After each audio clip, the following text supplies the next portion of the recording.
আমার মুসলমান বন্ধুগণ গভীর মনোযোগ। আল্লাহর পয়গম্বর যেদিন হিজরত করে মক্কা থেকে মদিনায় যাবেন, অর্থাৎ ইয়াসরিবের দিকে যাবেন, ঘটনা বলবো না, মূল বিষয় 1 মিনিটে বুঝাবো। রাত্রবেলা জিবরিল আমিন এসে পড়লেন, নবীকে ঘুম থেকে উঠাইয়া বললেন, ইয়া রাসূলুল্লাহ, আপনি হিজরত করেন, খেজুর বাগানের দিকে, ইয়াসরিবের দিকে আপনি হিজরত করেন। নবীজি ঘুম থেকে উঠে গেলেন, ঘটনা বলবো না, হিজরত শুরু করে দিবেন। হঠাৎ করে তার কানে আওয়াজ এসেছে, আমি তো ঘর থেকে বের হয়ে যাই, কাফেরেরা আমার ঘরের চতুর্দিকে বেষ্টন করে রেখে দিয়েছে, কোন সময় জানি আমাকে আঘাত করে মেরে ফেলে। আমার নবী আল্লাহকে ডাক দিয়ে বলছেন, আল্লাহ তাআলা আপনি আমাকে বলেছেন হিজরত করার জন্য, ঘর থেকে বের হয়ে চলে যাওয়ার জন্য। আল্লাহ তাআলা আমি তো দেখি কাফেরেরা আমার ঘরের চতুর্দিকে বেষ্টন করে রেখে দিয়েছে, ঘর থেকে বের হলে আঘাত করবে, নির্যাতন করবে, আমি কেমনে ঘর থেকে বের হয়ে যাই? আল্লাহ তাআলা আপনি আমাকে বাঁচাইয়া দেন, ঘর থেকে বের হলে আঘাত প্রাপ্ত হব। আল্লাহ ডাক দিয়া বললেন, বন্ধুরে তুমি সবর করো, ধৈর্য ধারণ করো, সত্যের পথে থাকো, তোমার ঈমান আছে, নেক আমলও আছে, সত্যের পথে থাকো, ধৈর্য ধারণ করো। আমি আল্লাহ কথা দিলাম, ঘর থেকে বের হওয়ার দায়িত্ব তোমার, আর হেফাজত করার জিম্মাদার স্বয়ং আমি আল্লাহ। আমার নবী বললেন, আল্লাহ তাআলা আমি তো ঘর থেকে বের হব ঠিকই আপনার উপরে ভরসা করে, কিন্তু কোনো উপকরণ না থাকলে তো ভয় হয়, কাফেরেরা কোন সময় জানি আঘাত করে ফেলে। আল্লাহ বলছেন, বন্ধুরে তাহলে একটা কাজ করো, হাতের মধ্যে কিছু কঙ্কর, হাতের মধ্যে কিছু বালি, হাতের মধ্যে কিছু পাথর নিয়া কোরআন থেকে কিছু তেলাওয়াত করে কাফেরদের উপরে নিক্ষেপ করে দাও, এর মাধ্যমে তোমাকে আমি হেফাজত করে দেব।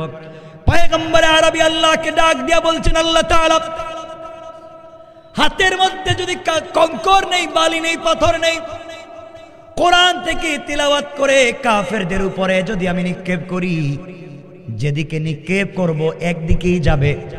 কাফেররা তো চতুর্দিকে বেষ্টন করে রেখে দিয়েছে, একদিকে মারলে অন্য দিকের কাফেররা আমাকে আঘাত করবে। আয় আল্লাহ, আমি তো একসাথে চতুর্দিকে পাথর মারতে পারবো না, আমি মারলে একদিকে যাবে, অন্য দিকের কাফেররা আমাকে মারবে, কেমনে বাঁচবো?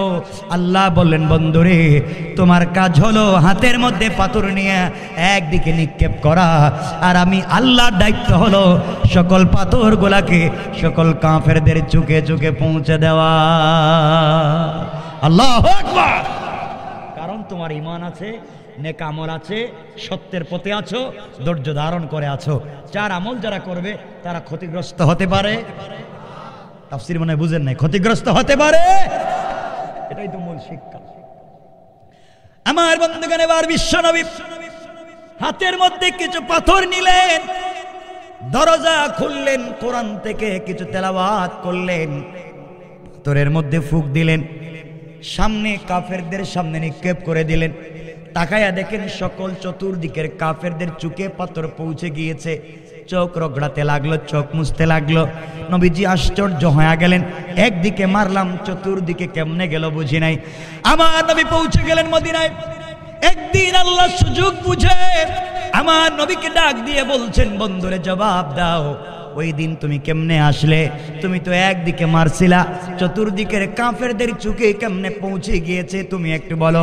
পয়গম্বরে আরবি বলেন, আল্লাহ তাআলা আমি জানি না, এখনো বুঝতে পারি না, মারলাম একদিকে, মারলাম সামন দিকে, পাথরে দেখি পিছন দিকে কাফেরদের চোখে পৌঁছে গেল বুঝি না।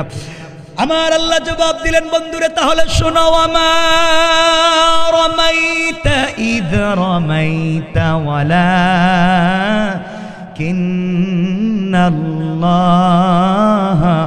রামা। আল্লাহ রাব্বুল ইজ্জত ওয়াল জালাল বললেন, বন্ধুরে তুমি যখন পাথরগুলো নিক্ষেপ করেছো, তুমি মনে করেছো তোমার হাত, তোমার ভিতরে 4-4টা গুণ থাকবার কারণে ওটা আমি আল্লাহর হাত হয়ে গিয়েছে, আর আমি আল্লাহ আমার হাত দিয়া সকল কাফেরদের চোখে পৌঁছে দিয়েছি। কোন সুবহানাল্লাহ, আল্লাহু আকবার। এই আল্লাহ আছেন নি? এখন আওয়াজে মনে হয় নাই, মনে হয় আছে না নয়? সুতরাং এই 4 গুণ যাদের ভিতরে থাকবে তারা কোনো কালই বিপদগ্রস্ত হতে পারে। আমরা যদি কোনো জায়গায় দেখেন বিপদগ্রস্ত হচ্ছি, মনে করবেন আমাদের মধ্যে কোনো জায়গায় একটা গুণের কমতি আছে, কোনো একটা গুণের কমতি আছে, এটাই মনে রাখতে হবে আমার বন্ধুগণ। সুতরাং আসুন সামনের দিকে যাই। এই 4 গুণ যাদের ভিতরে থাকবে, আল্লাহ বলছেন ফাকাদ ফাজা, 4 গুণ থাকলে তাদের হাতে রাষ্ট্রের ক্ষমতা দিবে। না দিবেন না? কথা বলছেন না কেন? রাষ্ট্রের কি দিবেন? ক্ষমতা দিবেন। তো রাষ্ট্রের ক্ষমতা পাই আপনারা কি করবেন? কি দরকার আছে? এটা ঠিক মতো মসজিদে নামাজে যাইতে পারেন না, আল্লাহর নাম ঠিক মতো নিতে পারেন না, রাসূল পাকের পথে চলতে পারেন না। শুনে রাখবেন, এই 4 গুণ অর্জন হয়ে গেলে আমরা কোন পথে পৌঁছে যেতে পারবো, সংক্ষেপ করে আপনাদের সামনে উপস্থাপন করেই আমরা আলোচনা সংক্ষেপ করব ইনশাআল্লাহ। রাত্র 12:30 হয়ে যেতেছে, আর আমাকে যেতে হবে অনেক দূরে। আর আপনাদের মনে হচ্ছে ঠান্ডায় কষ্ট হচ্ছে, মনে হয় কষ্ট না? এখন আসছে, হ্যাঁ এখন আসছে। একটু হাত উঠে দেখেন তো, কষ্ট হচ্ছে না কার? কষ্ট হচ্ছে না কার? সকলে হাত উঠান, আওয়াজ করে বলেন লিল্লাহে তাকবীর। এই আওয়াজে না, লিল্লাহে তাকবীর। আওয়াজ করে বলেন নারে তাকবীর। আওয়াজ করে একটা তাকবীর দেন।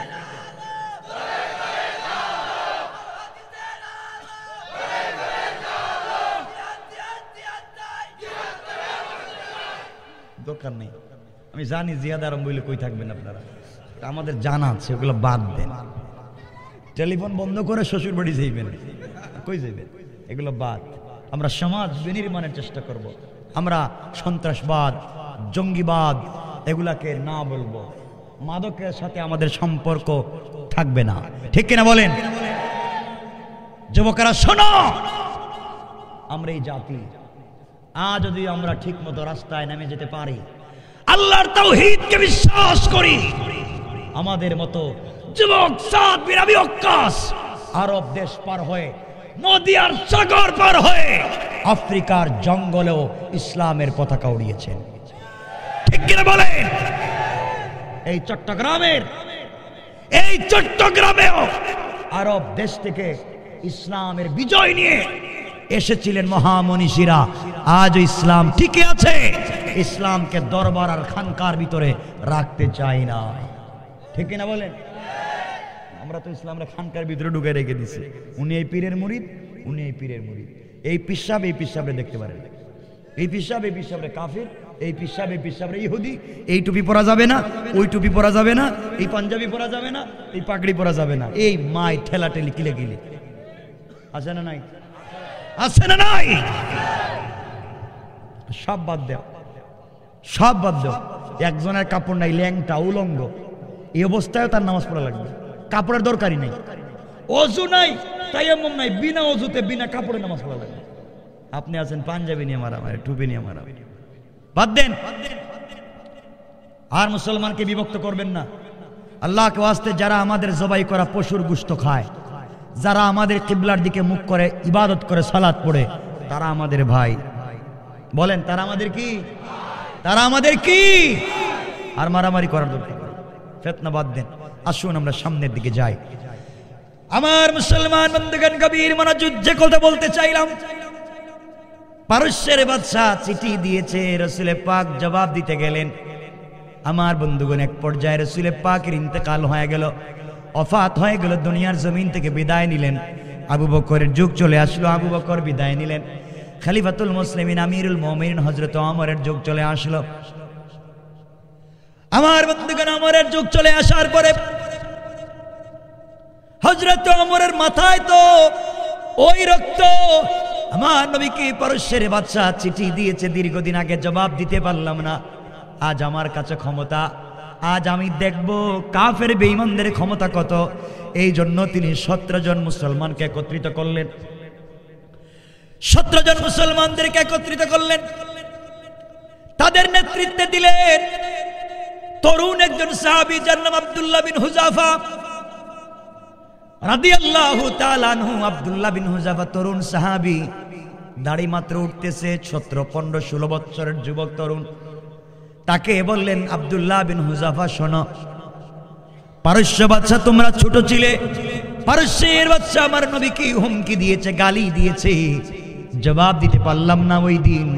আজ আমার কাছে ক্ষমতা, তোমরা যাও তো পারস্য দেশের সীমান্ত এলাকা পাহারাদারি করো, গোয়েন্দাগিরি করো, যেভাবে হোক তাদের খবর আমাদের কাছে নিয়ে আসো, কেমনে দিন প্রচার করা যায় আমরা চেষ্টা করব। আমার বন্ধুগণ গভীর মনোযোগ, আব্দুল্লাহ বিন হুযাফার নেতৃত্বে 17 জন মুসলমান পৌঁছে গেলেন পারস্য বাদশার সীমান্ত এলাকায়, পাহারাদারি করতে লাগলেন, সীমান্ত এলাকা ঘোরাঘুরি করতে লাগলেন। এদিকে পারস্যের বাদশা ঘোষণা করে দিল, কোনোভাবে যদি তোমরা মুসলমানকে পাও ধরে আমার কাছে নিয়ে আসবা, কোনোভাবে তাদেরকে হত্যা করবা না। তারা নাকি ঈমানওয়ালা, ঈমানের জন্য জীবন বিসর্জন দিতে পারে, কিন্তু জীবনের জন্য ঈমান বিসর্জন দিতে পারে না। তারা দুনিয়ার জন্য ঈমানকে বিসর্জন করতে পারে না, বরং ঈমানের জন্য দুনিয়া বিসর্জন দিতে পারে। এমন ঈমানওয়ালা, এমন তাকওয়াওয়ালা, এমন সত্যের পক্ষে, এমন ধৈর্যশীল মানুষকে আমি পরীক্ষা করতে চাই। এই বলে পারস্য বাদশা গোয়েন্দা পাঠাইয়া দিল। আল্লাহর কি মানসা, আল্লাহর কি ইচ্ছা। 17 জন মুসলমান, সংক্ষেপ করে আপনাদেরকে বুঝাইয়া দেই। 17 জন মুসলমান একদিন আব্দুল্লাহ বিন হুযাফার নেতৃত্বে গভীর রাত্রে পারস্য দেশের সীমান্ত এলাকা পাহারাদারি করতেছেন। হঠাৎ করে পারস্যের গোয়েন্দাদের হাতে 17 জন ধরা পড়ে গেলেন। 17 জন মুসলমান ধরা পড়ে গেলেন। পারস্য বাদশার দরবারে 17 জন মুসলমানকে হাজির করা হলো। বাদশা তাকাইয়া দেখলো কারো দাড়ি উঠেছে, কারো দাড়ি উঠে নাই। জিজ্ঞেস করলো, তোমরা কি সবাই বিয়ে করেছো? অধিকাংশ বললেন আমরা তরুণ, আমরা আজও বিয়ে করি নাই। পারস্যের বাদশা জিজ্ঞাসা করলো, তোমাদের নেতাকে, তোমাদের লিডারকে? সবাই দেখাইয়া দিলেন সবার ছোট আব্দুল্লাহ বিন হুযাফা, তরুণ, এই যে আমাদের নেতা। বাদশা তাকাইয়া দেখে এখনো দাড়ি উঠে নাই। মনে মনে ভাবলো, ওদের ঈমান তো লুণ্ঠন করা সহজ হয়ে যাবে, লোভ দেখালেই চলবে। বাদশা ডাক দিয়ে বলছে, আব্দুল্লাহ বিন হুযাফা, তাহলে শোনো, তোমাকে আমি বুঝাতে চাই, তোমাদের নবী তো ইন্তেকাল করেছেন।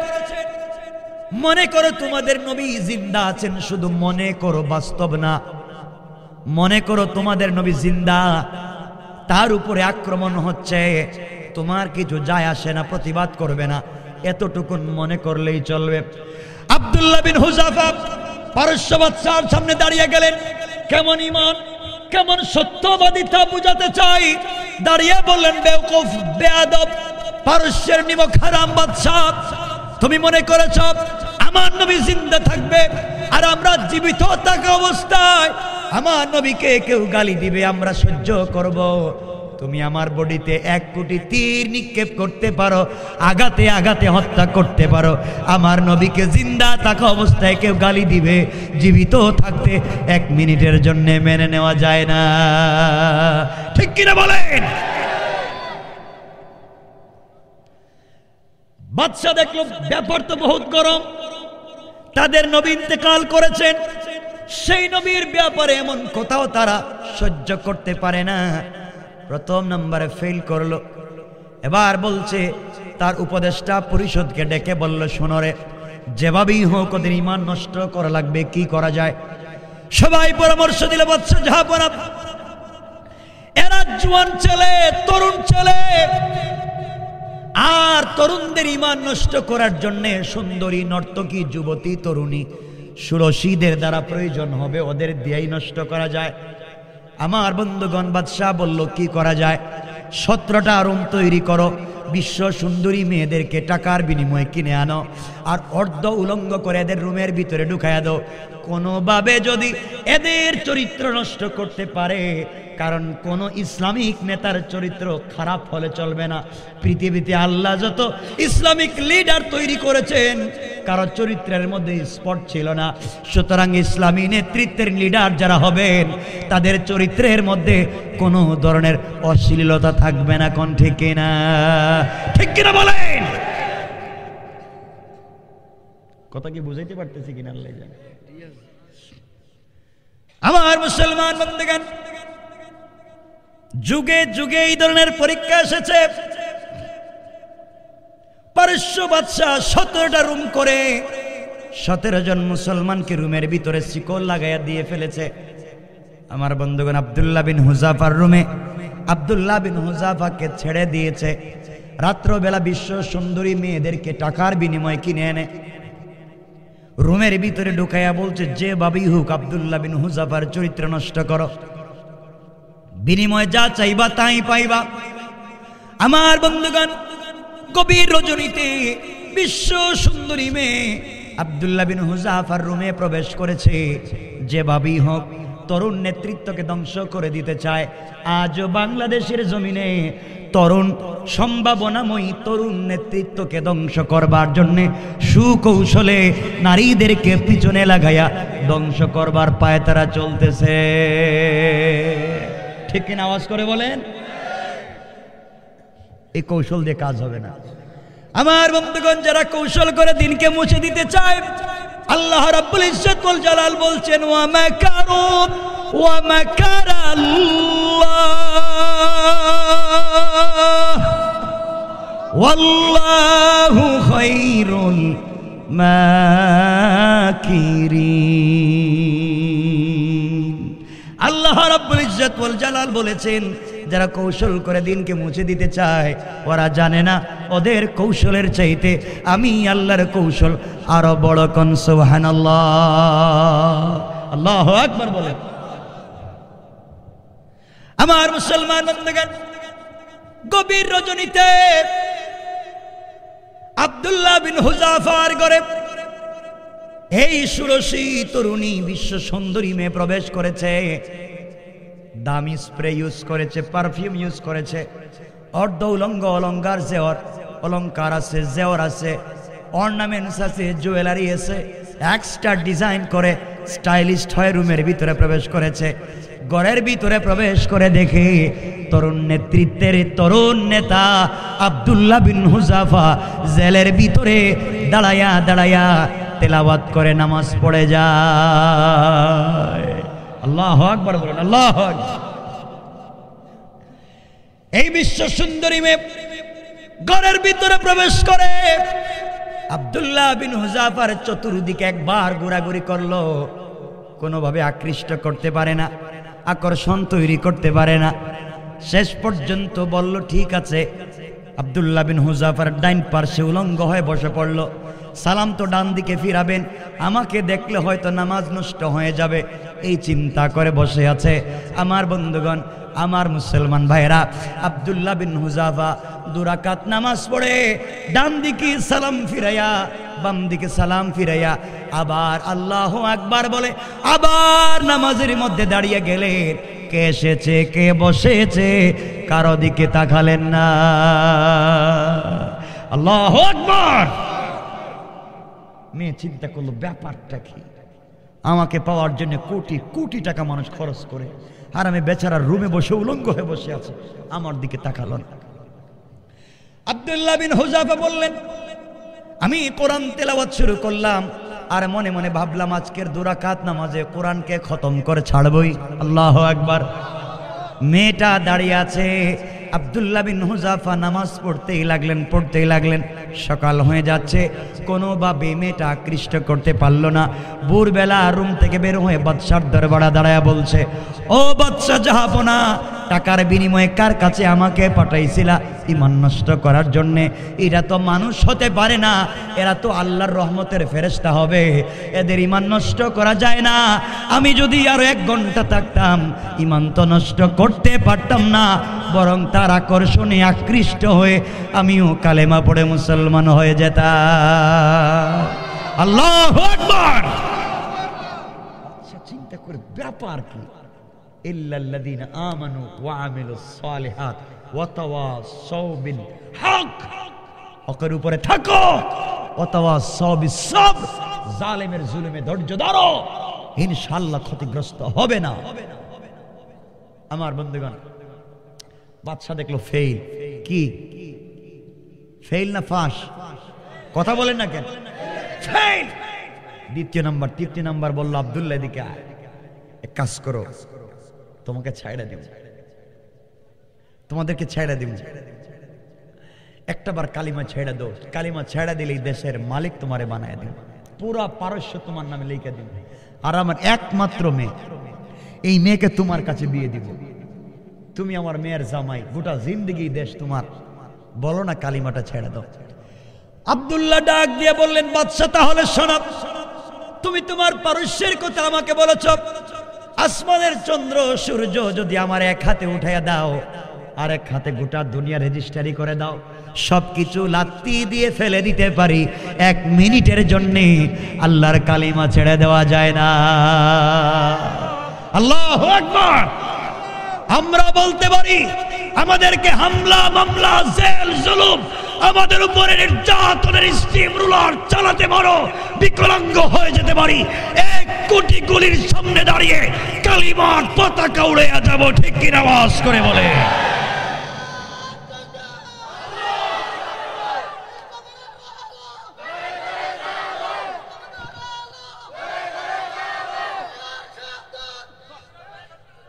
শোনো রে ভাই, দরকার নাই ফজরের নামাজটা ঠিক মতো পড়লেই চলবে, আজকে এত তার দরকার নাই। আরে শুরু করে নামাজ দিয়ে, বাকি কাজ বহুত পরে। নামাজটাই সোজা করতে পারছো না, কষ্ট পাও আমার কথায়। আমি আসিনি কোনোদিন, আর এভাবে কথাও বলি কম, কারণ আপনাদের ভালোবাসায় বসছি। আমার ভাইবু জানে আমি যেটা জুমা পড়াই, এটা হচ্ছে টোটাল এশিয়া মহাদেশের সব থেকে প্রাচীনতম মুসলিম স্থাপনা, বাংলাদেশের প্রথম মসজিদ। মসজিদের বয়সই তো 700 বছর। এখান থেকে লোকও হয় জুমায় কমপক্ষে 15 থেকে 20 হাজার। আমি ভালোবাসার ঠেলায় কথা বলতেছি, কষ্ট হচ্ছে না তো? কষ্ট হচ্ছে না তো? আমার বন্ধুগণ বুঝো যুবকেরা, তোমাদেরকে বলছি, তোমাদেরকে বিভিন্ন লাইনে কনভিন্স করা হয়, সমাজ থেকে বিচ্যুত করবার চেষ্টা করা হয়, যুবকদেরকে দিয়া আজকে সমাজকে নষ্ট করবার চেষ্টা করা হয়। আমরা চাই এই সমাজকে লাইনে নিয়ে আসতে হলে লক্ষ লক্ষ অমরের দরকার নয়, জালেমের জুলুমকে ভেঙে চুরে চুরমার করে আল্লাহর তাওহীদের পতাকা প্রতিষ্ঠিত করবার জন্য একজন উমর হলেই চলবে, ঠিক কিনা বলে? একজন উমরের দরকার। আমার ভাইরা, আমার বন্ধুগণ, বাদশা দেখলো 3 নম্বরেও ফেল, পারে নাই, 3 নম্বরেও কাজ করতে পারে নাই। এবার পরামর্শ ডাকলো, কি করা যায়? টাকা দিয়েও পারলাম না, অস্ত্র দিয়েও পারলাম না, এদেরকে কোনোভাবে কেনার সুযোগ নাই। আমাদেরকে যদি কেউ বলতো হুজুর উল্টাপাল্টা কি 2-4টা কথা বলতে পারবেন, বললে আপনাকে ধানমন্ডি বনানি বাড়ি দ্বারা 10 শতক জায়গা দিব, 1 শতকের দাম 3 কোটি, 10 শতকের দাম 30 কোটি, আপনি কি 2-4টা উল্টাপাল্টা বলতে পারবেন? আমরা বলতাম 2-4টা কি 2-4 বছর বলতে পারবেন। দিয়া দেখেন, টাকার দরকার, যা কইবেন তাই বললেন নাই। এই হইছে আমাদের কন্ডিশনের কোয়ালিটি। আমার ভাইরা, যে কথা বলতে চাই শোনেন। সরকার আজ একজন আসবে, কাল একজন যাবে, আমাদের কিচ্ছু যা আসে না। আপনাদেরকে বলছি, মারামারি করবেন না এগুলা নিয়ে, রাজনীতি নিয়ে। আল্লাহকে ওয়াস্তে সবাই মিলে দেশকে ভালোবাসবেন। দেশটা কিন্তু আমাদের, দেশটা আমাদের সকলের। দেশকে ভালোবাসতে হবে, কারণ স্বাধীন দেশের কি স্বাদ, যারা পরাধীন এদেরকে জিজ্ঞান, এদেরকে জিজ্ঞাসা করেন কষ্ট। এজন্য দেশ আমাদের সকলের। আল্লাহকে ওয়াস্তে দেশের ক্ষতি হয়, রাষ্ট্রের অবকাঠামোর ক্ষতি হয়, এমন কোন কাজ খবরদার কেউ করবেন না। ইনশাল্লাহ বলেন না? আমাকে বলেন ইনশাল্লাহ বলেন। রাষ্ট্রের কোনো ক্ষতি করা যাবে না। আল্লাহ আমাদেরকে কবুল করো। আসতে বললেন আমি সব ইয়াবা তুই রাস্তা দিয়ে যায়, আর যাইব কোন দিক দিয়ে? সব ইয়াবা তো এদিকে যায় নাকি?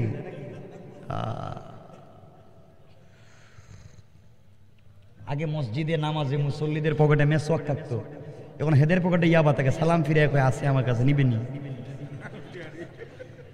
আর হাসতেছেন আপনারা, আমি বাস্তব বলছি তো। হ্যাঁ, সমাজ কই গেছে? আমার ভাইরা শুনেন, বাদশা দেখলো আব্দুল্লাহ বিন হুযাফাদের ঈমান নষ্ট করা যায় না। এবার বলছে, ও পরামর্শ পরিষদ, কি করা যায়? 3 বার তো ফেল, 4র্থ নম্বরে কি করা যায়?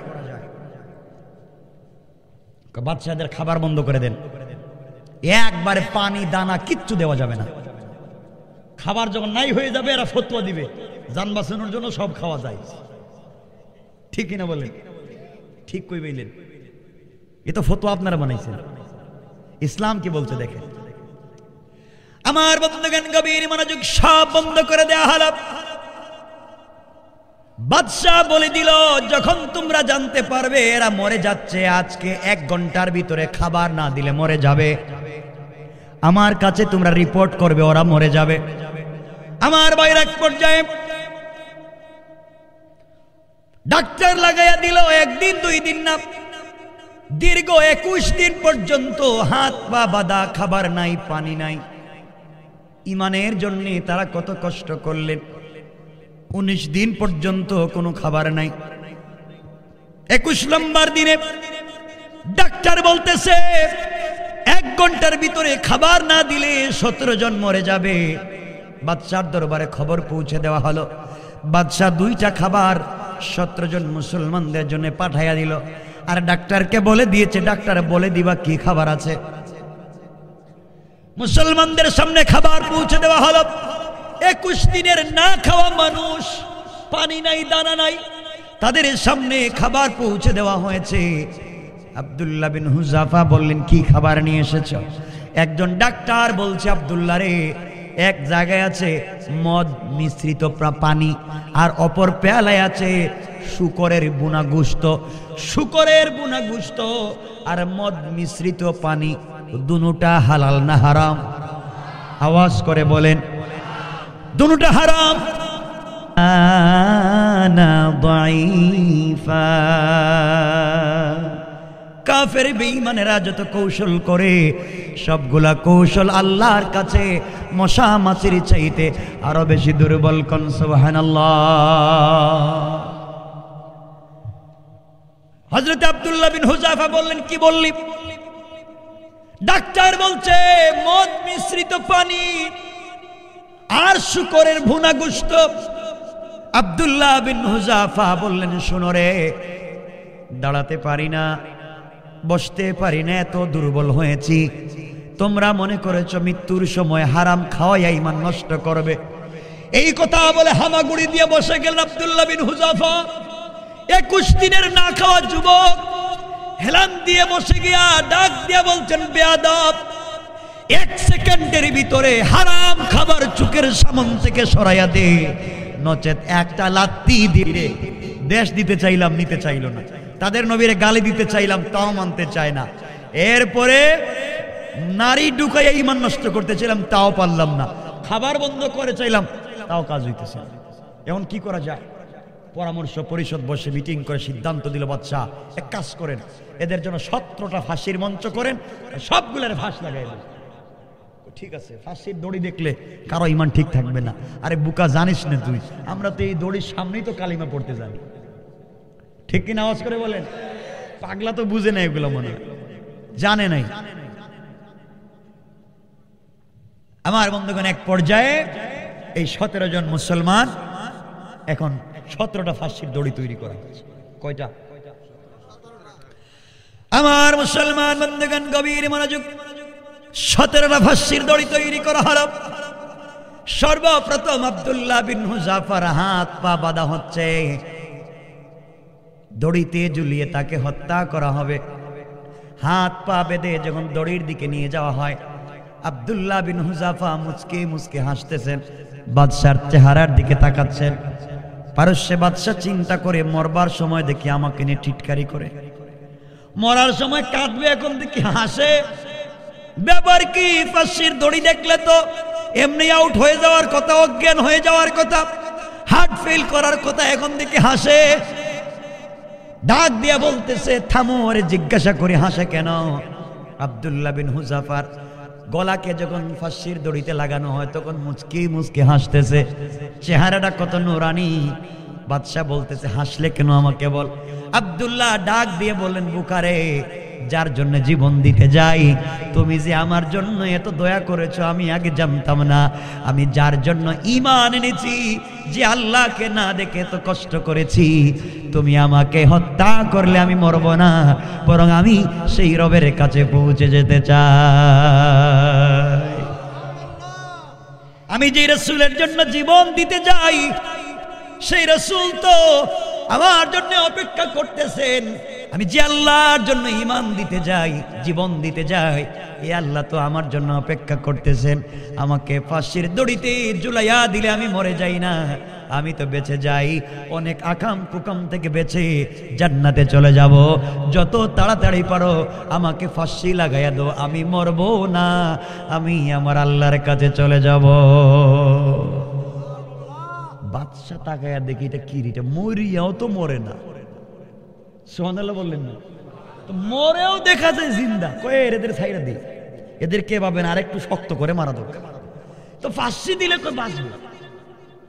ও নাকি আর তো রসুলের কাছে চলে যাইব, তার আল্লাহর কাছে চলে যাইব, এত সহজে দিতে পারবো না। শেষ, ফাঁসি দড়ি বাদ। 5 নম্বরও কাজ হয় নাই। পরামর্শ করলো তাইলে কেমনে মারা যায় এটা কো। সবাই পরামর্শ দিল, বাদশা এখন একটা কাজ করেন, 17টা গর্ত খনন করেন, আগুন জ্বালান, বড় বড় ডেক বসান, ডেকের ভিতরে তৈল দেন। তৈল যখন টকবক করে উত্তরাতে থাকবে, তখন এক একটারে ধইরা তৈলের ভিতরে চাপ দিয়ে ধরে রাখলে যখন গুস্ত হাড্ডি ঝরে ঝরে পড়বে, তখন এমনি পামসা। বাদশাকে এবার একটা ভালো বুদ্ধি দিছে, এই কাজ করা যায়। আমার মুসলমান বন্ধুগণ গভীর মনোযোগ। 17 জন মুসলমানের জন্য 17টা গর্ত খনন করে চুলা জ্বালিয়ে আগুন জ্বালিয়ে ডেক বসাইয়া তৈলকে যখন টকবক করে উতরাচ্ছে, আব্দুল্লাহ বিন হুযাফার 17 জনের একজন সাধারণ সৈনিককে হাত পা বেঁধে তৈলের মধ্যে ফেলে দেওয়া হবে। আব্দুল্লাহ বিন হুযাফা চিন্তা করলেন, আহারে এদের জীবন তো বাঁচাতে হবে, আমার জন্য কিছু করা লাগবে, এভাবেই কি এদের জীবনটা চলে যাবে, এখন তো বাঁচবার পথ নাই। এই জন্য আব্দুল্লাহ বিন হুযাফা চিন্তা করলেন কোনো স্যাক্রিফাইস করে কোনোভাবেই বাঁচানো যায় কিনা। যার হাত পা বাঁধা হলো তিনি দাঁড়িয়ে গেলেন, বাধা হচ্ছে তিনি দাঁড়িয়ে গেলেন, আর ডাক দিয়া বলেন, আব্দুল্লাহ বিন হুযাফার নেতৃত্বের বাকি 16 জন শোনো, আমাকে তৈলের মধ্যে ফেলে দেওয়া হবে দেখে তোমরা স্যাক্রিফাইস আর কম্প্রোমাইজের কোনো কথায় যাইও না। তোমরা মনে করতেছো আমি মরে যাই, তোমরা আমার জন্য টেনশন করো না রে। গতকালকে রজনীতে বিশ্ব নবীকে আমি স্বপ্নে দেখেছি। আমার নবী, আমি দেখেছি আমার নবী তার বন্ধু আবু বকরকে সাথে নিয়ে আমার সামনে হাজির হয়েছে। আমাকে জড়াইয়া কপালে চুম্বন করে বলেছেন, সাহাবীরে, ইমানের জন্যে দ্বীনের জন্যে জীবন যদি বিসর্জন দিয়ে চলে আসো, তোমার জন্যে আমি অপেক্ষা করব, কোনো ধরনের স্যাক্রিফাইস চলবে না। সুতরাং আমার জন্য টেনশন করো না। আমি যেই পথে চলে যাই, হামজা যেই পথে চলে গিয়েছে, মাজার মুআফিজ যেই পথে চলে গিয়েছে, হযরতে সুমাইয়া যেই পথে শহীদ হয়েছে, জাফর যেই পথে শহীদ হয়েছে, আমি সেই পথে চলে যাই। টেনশন করো না, ইমানের উপরে অটল আর অবিচল থাকো। দুনিয়ায় না দেখা হলেও আমার রক্ত যদি পারস্যের জমিনে পড়ে যায়, আমি মাজলুম, রক্তের মাধ্যমে এই দেশে দিন জিন্দা হয়ে যাবে। কোন সুবহানাল্লাহ। আমার বন্ধুগণ, আব্দুল্লাহ বিন হুযাফাকে আগুনের মধ্যে ফেলে দেওয়া হলো। আব্দুল্লাহ বিন হুযাফার এই তরুণ সাহাবী, তার সহপাঠীকে তৈলের মধ্যে ফেলে শহীদ করে দেওয়া হলো। এবার আব্দুল্লাহ বিন হুযাফার হাত পা বাঁধা হচ্ছে। আব্দুল্লাহ বিন হুযাফার হাত পা বেঁধে যখন তাকেও তৈলের কাছে নিয়ে যাওয়া হলো, এবার আব্দুল্লাহ বিন হুযাফা চোখের পানি ছেড়ে ছেড়ে কাঁদতেছেন। তার চোখের পানি গাল ভিজে ভিজে যেন মাটিতে পড়ে যায়। পারস্যের বাদশা এবার হাসতে লাগলো আর বলল, আব্দুল্লাহর এবার কাজ হয়েছে, বুঝতে পেরেছি। এতক্ষণ পর্যন্ত বাহাদুরের মতো বক্তব্য দিয়েছো, এখন তোমার সহপাঠী মরে গেছে দেখা ভয় ঢুকেছে, এখন মনে হয় চোখের পানি ছেড়ে কাঁদতেছো বাঁচবার জন্যে। বাঁচানো যাবে না, তোমাকেও তোমার বন্ধুর পথে হত্যা করা হবে। গর্জন দিয়ে দাঁড়িয়ে গেলেন আর বাদশার খাঁচায় বন্দি থেকে বললেন, বেয়াদব আর বেওকুফ, তুই মনে করলি মনে হয় মৃত্যুর ভয়ে কাঁদতেছি? না রে, আমি মৃত্যুর ভয়ে তোমার সামনে কান্দি না, আমার বন্ধু শহীদ হয়েছে দেখে আমি কান্না করি না, আমাকে মেরে ফেলবে, আমি কান্না করি তুমি আমার জীবনের সব থেকে বেশি ক্ষতি করে ফেলেছো, আমার জীবনটাকে তছনছ করে দিয়েছো, এই জন্যে কান্না করি, মরে যাব দেখে আমি কান্না করি না। বাচ্চা ডাক দিয়ে বলছে, আব্দুল্লাহ তোমার জীবনে আমি কি ক্ষতি করলাম? আব্দুল্লাহ ডাক দিয়ে বলছেন, পারস্যের বাদশা শোনো, আমার যে বন্ধুকে একটু আগে তুমি তৈলের মধ্যে ফেলে হত্যা করেছো, তার আর আমার ছিল বাল্যকালের বন্ধুত্ব ছিল, জীবনে সে আর আমি বন্ধুত্ব করে আজ পর্যন্ত চললাম। এই বন্ধুত্বের দীর্ঘ সময়ে সে যদি 1 টাকা আল্লাহর রাস্তায় দান করে আমি 2 টাকা করেছি, সে 1 ঘন্টা ইবাদত করলে আমি 2 ঘন্টা ইবাদত করেছি, সে 1 ঘন্টা জিহাদ করলে আমি 2 ঘন্টা জিহাদ করেছি। অর্থাৎ ইসলামের জন্য, দ্বীনের জন্যে আমরা 2 ভাই প্রতিযোগিতা করেছি। গোটা জিন্দেগির প্রতিযোগিতায় সে আমি ফার্স্ট হয়েছি, সে সেকেন্ড হয়েছে। সে 1 টাকা দিলে 2 টাকা দান করেছি, সে 2 রাকাত নামাজ পড়লে 4 রাকাত আমি পড়েছি। সকল কাজে আমি ফার্স্ট ছিলাম, জীবনের সকল নেক আমলে তার আগে আমি ছিলাম। কিন্তু বেওকুফ বাদশাহ, তুমি আমার বন্ধুকে আমার আগে তৈলের মধ্যে ফেলে দুনিয়ার জমিন থেকে আগে বিদায় করে জীবনের শেষ নেক আমলে তাকে আমার আগে জান্নাতে প্রবেশ করবার সুযোগ দিয়েছো। জীবনের শেষ আমলে আমি ফেল করলাম, আমার বন্ধুর কাছে ফেল করলাম, আমার বন্ধু ফাঁস করলো, আমার আগে জান্নাতে পৌঁছে গেল। আহারে, তুমি যদি আমার বন্ধুকে না হত্যা করে আমাকে আগে ফেলে দিতে, তাহলে আমার বন্ধুর আগে আমি জান্নাতে পৌঁছে যেতাম। এই জন্য আফসোস করে কান্দি, কেন তার আগে আমার মরণ হলো না। আল্লাহু আকবার। বাদশা চিন্তা করে, ব্যাপার কি, এরা মৌতের সময় দিকে প্রতিযোগিতা করে, কে কার আগে মরবে এই নিয়ে প্রতিযোগিতা করে, তাহলে তারা মরেও দেখতেছি মরে না, মরার সময়ও প্রতিযোগিতা। এবার বাদশা চিন্তা করলো, এদেরকে মাইরা লাভ নাই, সসম্মানে সাইডা দেওয়াই দরকার। আল্লাহু আকবার বলেন, আল্লাহু আকবার বলেন। এখন বাদশা তাদেরকে ছেড়ে দিবে। আমি বুঝাতে চাই কেমনে ছাড়বে, লম্বা আলোচনা। তাদেরকে এই যে জালেমের জুলুম থেকে এত কষ্টের ভিতরে বাঁচাইয়া রাখছেন, 1 নম্বর নেক আমল ইল্লাল্লাযিনা আমানু, 2 নম্বর ওয়ামিলুস সালিহাত, 3 নম্বর ওয়াতাওয়াসাউ বিল হক, হকের উপরে অটল অবিচল, 4 নম্বর ওয়াতাওয়াসাউ বিস সবর, জালেমের জুলুমেও ধৈর্য ধারণ করেছেন। আল্লাহ তাদেরকে ফেল করান নাই এই পারস্যের জমিনে। এরপরে দ্বীনকে আল্লাহ কায়েম করে দিয়েছেন। কেমনে? লম্বা আলোচনা, আর সেদিকে যেতে চাই না।